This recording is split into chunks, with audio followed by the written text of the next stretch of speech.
my dear students, welcome to Teacher at Home. Today class we are going to learn the 7th chapter, Nationalism. This chapter will introduce and discuss the idea of nationalism and nation. Our concern will be not so much to understand why nationalism has arisen or what function it deserves.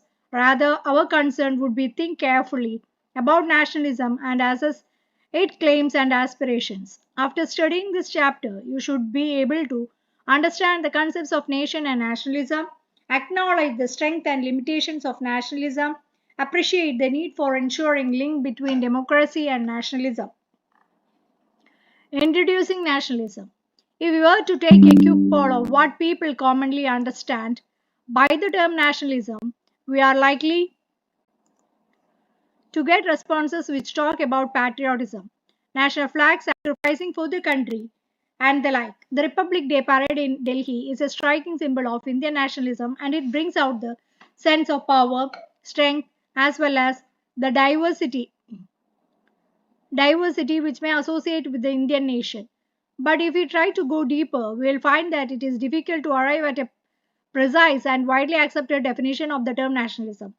This need not mean that we should abandon the effort. Nationalism need to be studied because it plays such an important role in world affairs. During the last 2 centuries or more, nationalism has emerged as one of the most compelling of political creeds which has helped it to shape history. It has inspired intense loyalties as well as deep hatreds. It has united people as well as divided them, helped to liberate them from oppressive rule, as well as been the cause of conflict and bitterness and wars. It has been a factor in the breakup of empires and states. Nationalist struggles have contributed to a drawing and redrawing of the boundaries of states and empires. At present, a large part of the world is divided into different nation states, although the process of reordering of state boundaries has not yet come to an end, and separate struggles within existing states are common. Nationalism has passed through many phases. For instance, in the 19th century Europe, it led to the unification of a number of small kingdoms into larger nation states. The present day German and Italian states were formed through such a process of unification and consolidation. A large number of new states were also founded in Latin America. Along with the consolidation of state boundaries, local dialects and localities were also gradually consolidated into state localities and common languages. The people of the new states acquired a new political identity which was based on membership of the nation state. We have seen a similar process of consolidation taking place in our own country in the last century or more. Binationalism, but nationalism also accompanied and contributed to the breakup of large empires such as the Austro-Hungarian and Russian empires in the early 20th century in Europe as well as in breakup in the British, French, Dutch, Portuguese empires in Asia and Africa. The struggle for freedom from colonial rule by India and other former colonies were nationalist struggles inspired by the desire to establish nation states which would be independent of foreign control. Process of redrawing state boundaries continued to take place. Since 1960, even apparently stable nation states have been confronted by nationalist demands put forward by groups of regions, and they may include demands for separate statehood. Today, in many parts of the world, we witness nationalist struggles that threaten to divide existing states. The specialist movements have developed among the Quebecois in Canada, the Basques in northern Spain, the Kurds in Turkey and Iraq, and the Tamils in Sri Lanka, among others. The language of nationalism is also used by some groups in India. Arab nationalism today may hope to unite Arab countries in a pan-Arab union, but separatist movements like the Basakius on Kurds struggle to divide existing states. We may all agree that nationalism is a powerful force in the world even today, but it is more difficult to arrive at agreement regarding the definition of terms like nation and nationalism. What is a nation? Why do people form nations? And to what do nations aspire? Why are people ready to sacrifice and even die for the nation? Why and in the way are claims to nationhood linked to claims of statehood? Do nations have a right to statehood or national self determination? Or can the claims of nationalism be met without conceding separate statehood?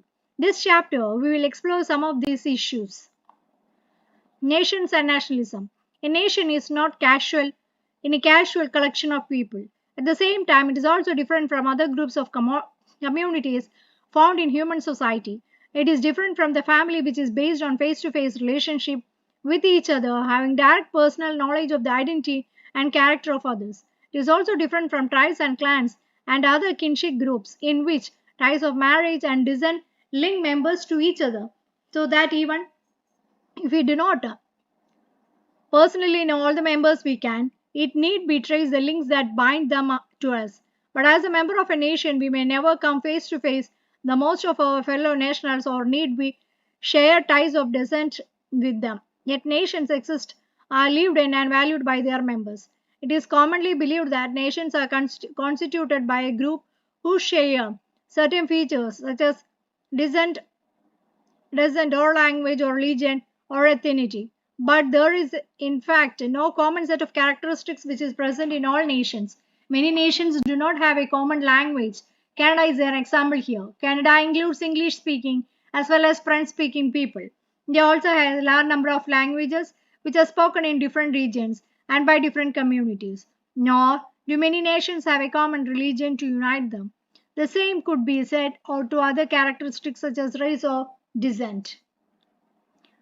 What then constitutes a nation? A nation is to a great extent an imagined community held together by the collective beliefs, aspirations, and imaginations of its members. It is based on certain assumptions which people make about the collective whole, with which they identify. Let us identify and understand some of the assumptions which people make about the nation. First, a nation is constituted by belief. Nations are not like mountains, rivers, or buildings which we can see and feel. They are not things which exist independent of the beliefs that people have about them. To speak of a people as a nation is not to make a comment about their physical characteristics or behavior. Rather, it is to refer to the collective identity and vision for the group or future of a group which aspires to have an independent political existence. To this extent, nations can be compared with a team. When we speak of a team, we mean a set of people who work or play together and, more importantly, conceive themselves as a collective group. If they did not think of themselves in this way, they would cease to be a team and be simply different individuals playing a game or undertaking a task. A nation exists when its members believe that they belong together. History. Second, people who see themselves as a nation also embody a sense of continuing historical identity. That is, nations perceive themselves as stretching back into past as well as reaching into the future. They articulate for themselves a sense of their own history by drawing on collective memories, legends, historical records to outline the continuing identity of the nation. Thus, nationalists in India evoked its ancient civilization, cultural heritage, and other achievements to claim that India has had a long and continuing history as a civilization, and this civilizational continuity and unity is the basis of Indian nation.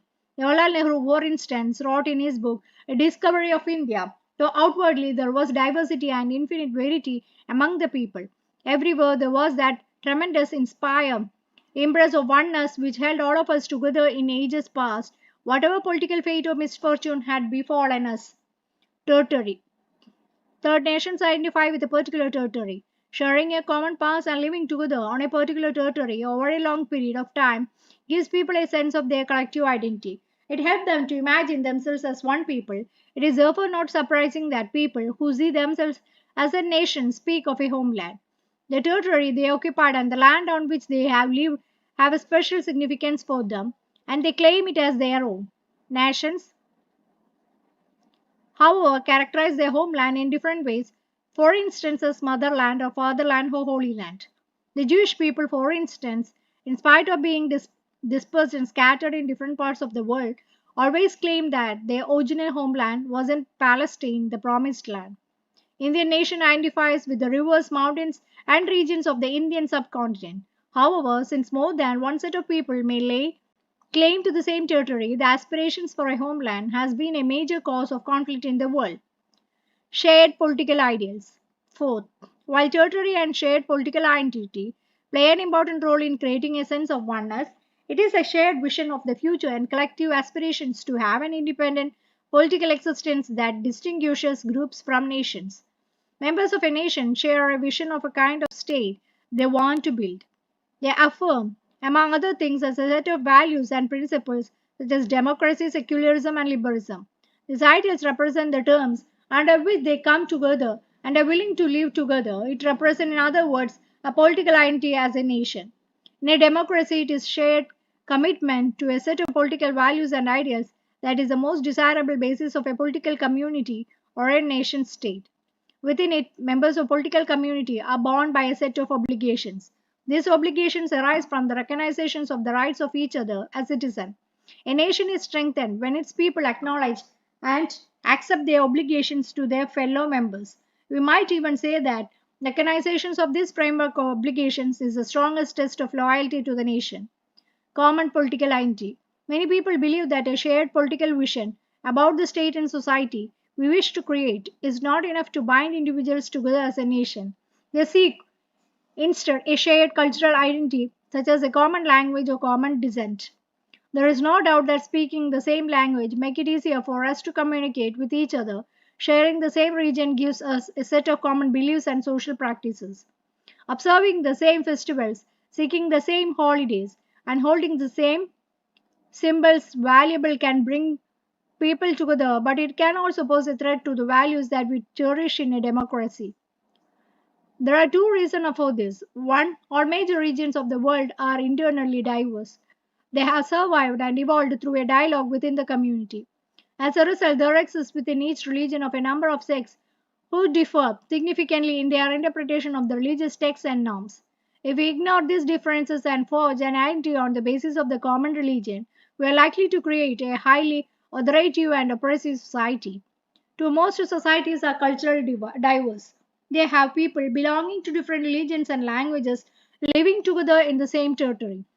To impose a singular religious or linguistic identity as a condition belonging to a particular state would necessarily exclude some groups. It might restrict the religious liberty of the excluded group of advantages those who do not speak the national language.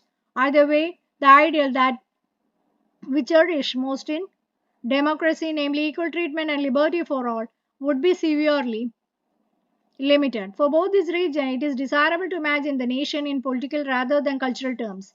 That is, democracies need to emphasize and export loyalty for a set of values that may be enshrined in the constitutions of the country rather than adherence to a particular religion, race, or language. We have identified about some of the ways in which nations express the sense of collective identity. We have also seen why democratic states need to forge this identity on the basis of shared political ideals. But we are still left with an important question, namely, why do people imagine themselves as a nation? What are some of the aspirations of different nations? In the text, two sections we shall try to address the questions. National self-determination. Nation, unlike other social groups, seek the right to govern themselves and determine their future development. They seek, in other words, the right to self-determination. In making this claim, a nation seeks recognition and acceptance by the international community of its status and a distinct political entity of a state.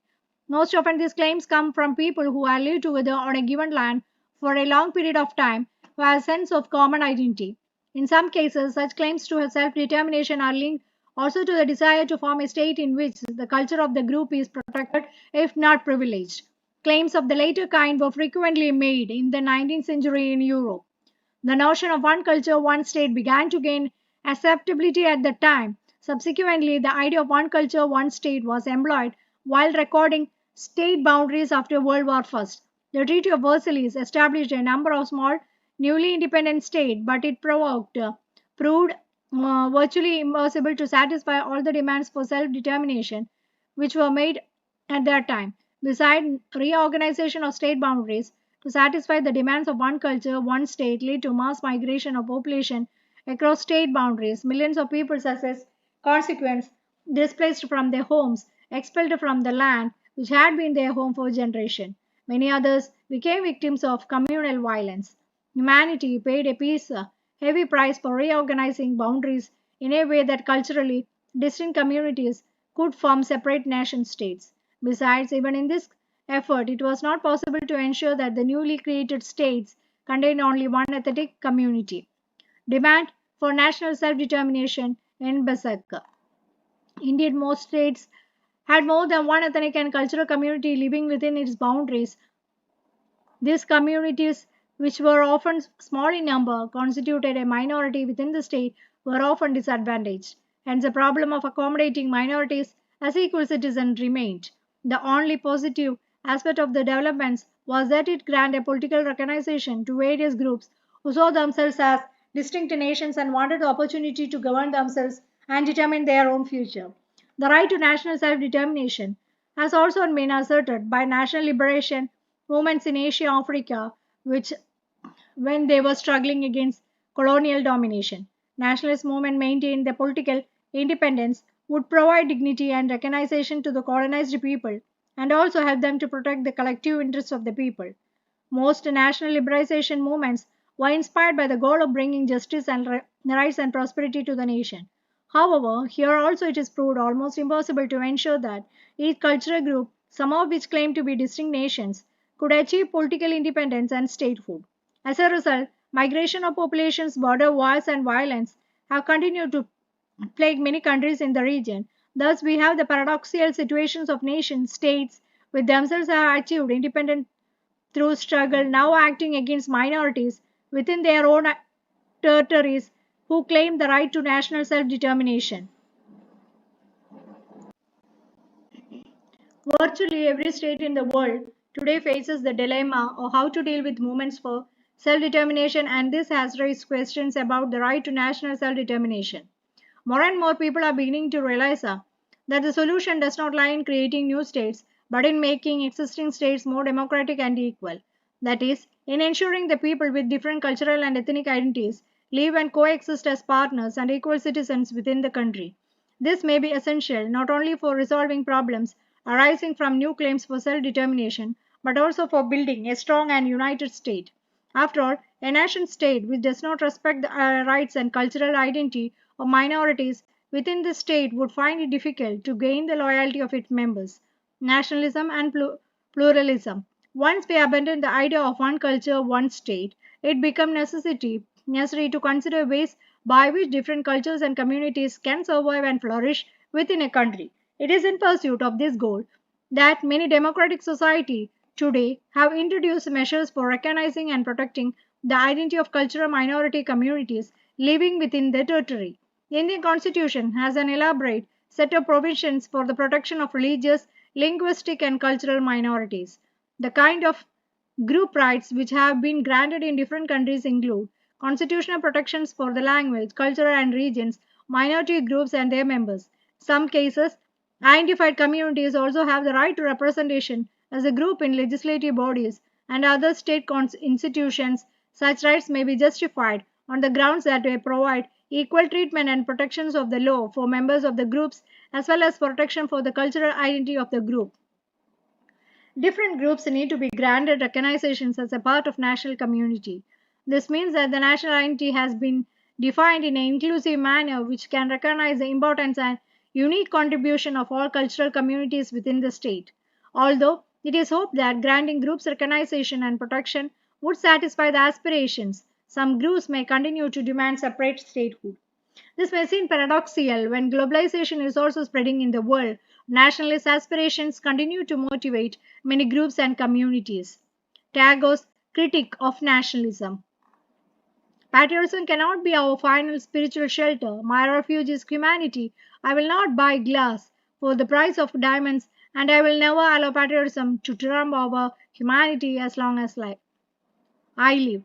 This was said by Rabindranath Tagore. He was against colonial rule and asserted India's right to independence. He felt that in the British administration of the colonies, there were no place for upholding of dignity of human relationships, an idea which was otherwise cherished in the British civilization. Tagore made a distinction between opposing Western imperialism and rejecting Western civilization. While Indians should be rooted in their own culture and heritage, they should not resist learning freely and profitably from abroad.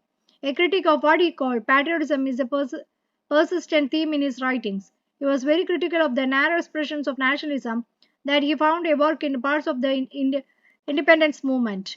In particular, he was afraid that a rejection of the West in favor of what looked like Indian traditions was not only limiting in itself.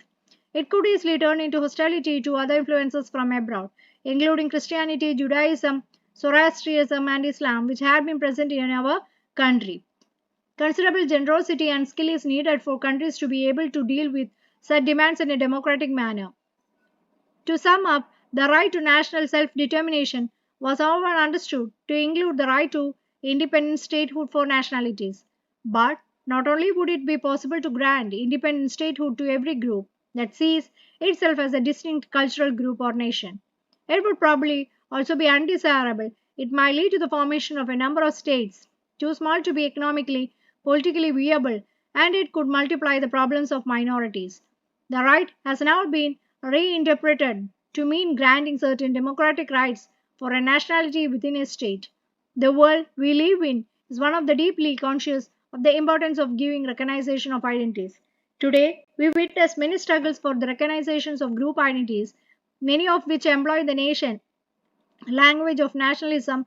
While we need to acknowledge the claims of identity, we should be careful not to allow identity claims to lead to divisions and violence in the society. We need to remember that each person has many identities. For instance, a person may have been identified and is based on gender, caste, religion, language, or region, may be proud of all of them. So long as each person feels that he or she freely expresses the different dimensions of his or personality, this may not feel the need to make claims of the state or political recognitions and concessions for any one identity. In a democracy, the political identity of citizen should encompass of different identities which people may have. It would be dangerous if intolerant and homogenizing forms of anti-nationalism are allowed to develop. So that's all about this chapter. If you are interested, please do like, share, and subscribe my channel. Okay, thank you.